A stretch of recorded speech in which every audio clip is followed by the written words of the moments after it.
Here's the good news. For the past 30 years, we've all enjoyed watching the value of our homes skyrocket. Now the bad.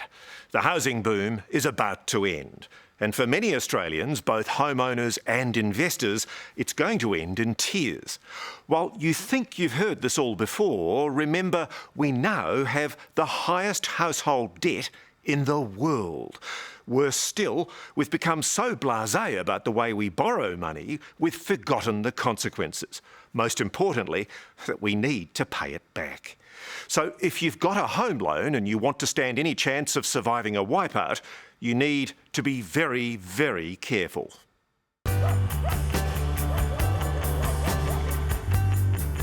For a snapshot of all that's wrong in the Australian housing market, just visit Moranbah in central Western Queensland.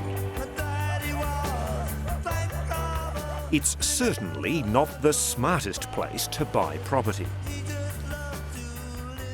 This is our biggest investment, 3 units on one title. There's no nice way to say it. Kate Maloney is completely up the creek and there's not a paddle within Cooee. So what do you owe on this property? Just over 1.3 million. $1.3 million? Yep. That's just one place. All up, she has 10 properties in Moranbah and currently owes the banks an incredible $5.8 million. So this is one of the houses that you borrowed money on? Mm-hmm. The repayments are $30,000 a month. But because the market has collapsed, most of her properties are empty. And for the last year, she's paid nothing to the banks. Were you greedy? Yes, I did the wrong thing. We bought too many properties, we bought them too quickly and with very high leverage. We absolutely did the wrong thing. In 2010, when economic times were booming, Kate started gambling on the property market, buying up big and often. What's the worst debt that you had to the bank? Oh, I'd say our highest debt was just over $6.5 million. $6.5 million.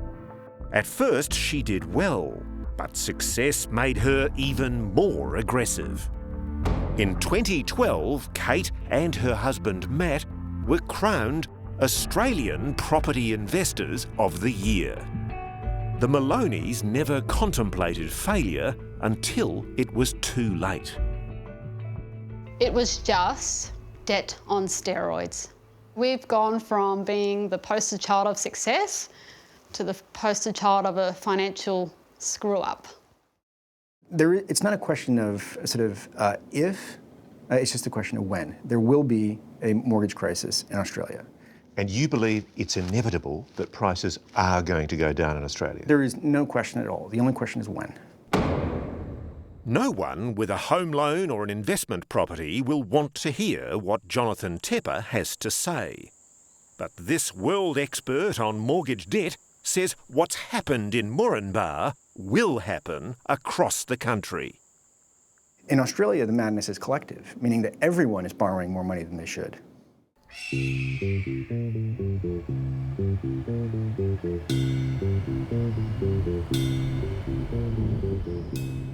Moranbah is a coal town, and when the mining boom turned to bust, Kate's 10 investment properties went spectacularly bad virtually overnight. Thank God it's quiet. It's Moranbah. Around town, there are now hundreds of empty houses, just like hers. This is our place. Is this one of the places that you borrowed money for? Yes.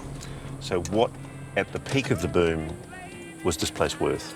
We would have got about $900,000. $900,000? You're kidding.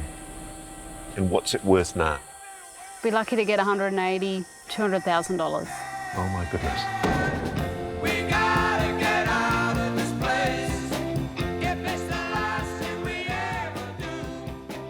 Well, so it's a gorgeous area, Ian. Yeah, it's great. beautiful, isn't it? Yeah, very lush. But Kate isn't alone in her debt disaster. The financial sums for Simone and Shane James don't add up either.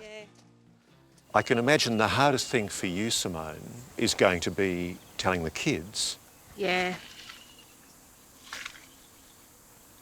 It's going to be very tough. I think It is. I mean, this is our family home. This is what we wanted to raise our children. Yeah. You know. Every parent's dream to own the home and, you know, raise a family in it Yeah. and have memories. Definitely, yeah. What will you do? Start again, I suppose. Yeah.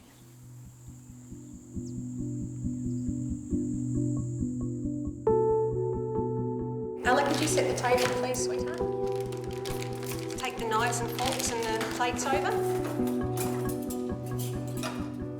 Between them, Shane and Simone earned $150,000 a year. In 2011, they began borrowing from the Commonwealth Bank to build townhouses in Moranbah and their family home in nearby Proserpine. And they now owe $2.3 million with no hope of repaying any of it. We know the units are gone, Ross. We just want to keep our house. We just want to keep our family home for our kids. That's all we want. But you know that's unrealistic, don't you? We know that's a possibility that we could lose that as well, yeah.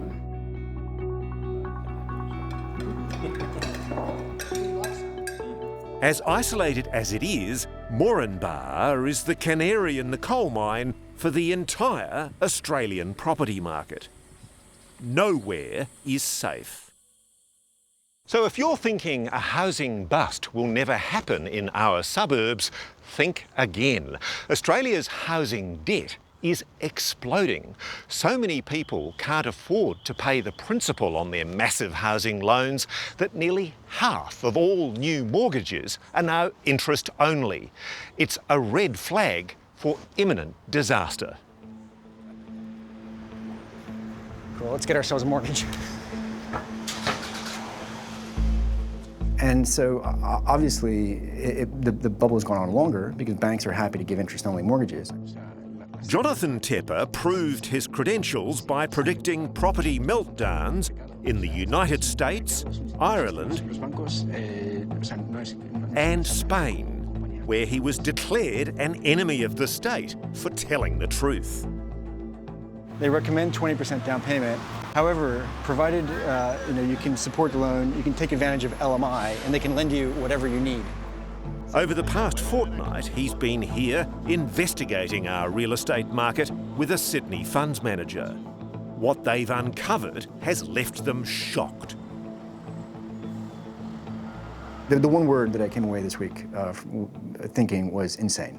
That's the best word to describe the Australian housing market. Here, the banks insist things are fine, but a lot of the mortgage brokers we talk to tell us that there's very few checks by the banks. And was the owner forced to sell in a mortgagee auction? I don't think so. In Moranbah, Kate Maloney wants to know why two of Australia's biggest banks, the Commonwealth and National Australia, approved her massive interest-only loans in the first place. They lent us, I won't swear,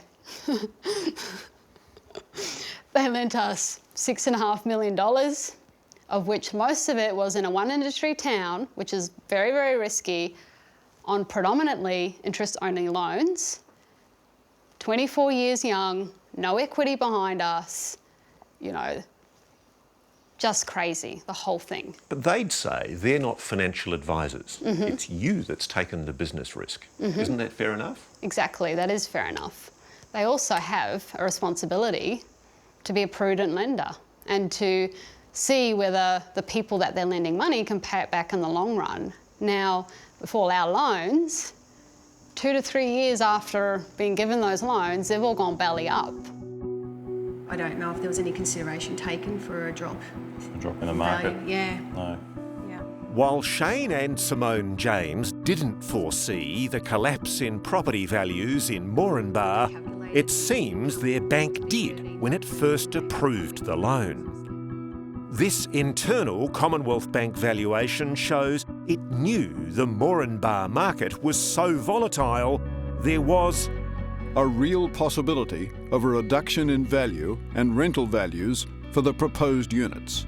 And that Any downturn in the coal industry may result in a significant write-off in value. despite this warning, the bank still approved the money. What do you say to the people watching this in the cities and the towns of Australia who are possibly thinking, why should we care? These people made a stupid business decision. They're now in terrible financial trouble. It's their fault. And we're not saying that we are not partially responsible for this. We did make a decision and we own up to that. But the fact is, it can happen to anyone. It can happen to any mum or dad, and that's all we are. Splish splash, I was taking a bath. I'm now going to put myself in your hands. I'll ask you for an opening bid offer, get one away. Where do we start? Where do we need to be, ladies and gentlemen? I'm in your hands now. Property-mad Australians love nothing more than a weekend auction. At 1,050,000 a bid now. But Jonathan Tepper can't believe our spending frenzy. At 1,190,000 a bid. At 1,190,000 first. 1.2 the next bid. The whole thing is mad. At 1,200,000. It's splendidly mad, but this is what it's been like for 30 years. We are selling. This house went for nearly $1.3 million. Tepper says it's just not worth it. I've never seen anything like this in my entire life. I mean, this is truly crazy. But that's what people will say. They'll say that houses that are a premium in Sydney at the moment, you know, it's a seller's market at the moment. Well, it's not a bad house, right? It's a bad price. Yeah. What's wrong with it? That's what the market's paying. No, because you have to look at, what is your price to income ratio, right? I mean, can you afford to pay that house? And then if you look at many other suburbs we visited, the price to income ratios are clearly completely out of whack. And that's why Australia, unlike, most other major markets around the world, almost half of the mortgages are interest only, right? It's a sign of Ponzi financing, right? If you can't afford to pay the principal and you have to only pay interest, that is a sign that you cannot afford what you're buying.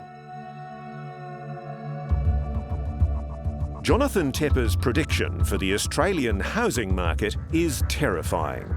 He says house values could plummet nationally by as much as 30 to 50%. And he's so convinced about a property crash, he's going to try and make money by betting his own money on it. You thinking of taking a bet against the Australian mortgage bubble? I probably will, You think it's likely that it's going to burst? Well, I have no doubt that it will burst. The only issue is when. In Moranbah, nothing will ever be normal for Kate Maloney again. In all likelihood, she'll soon be declared bankrupt. Not a pleasant prospect for a young woman who was trying to get a start in life. Was money too easy to get? Absolutely. Very, very easy. We can't keep doing this. And see, the banks only look at the balance sheets and the numbers. They don't see the emotional toll they're having on people, and they don't understand the social costs of their business practices.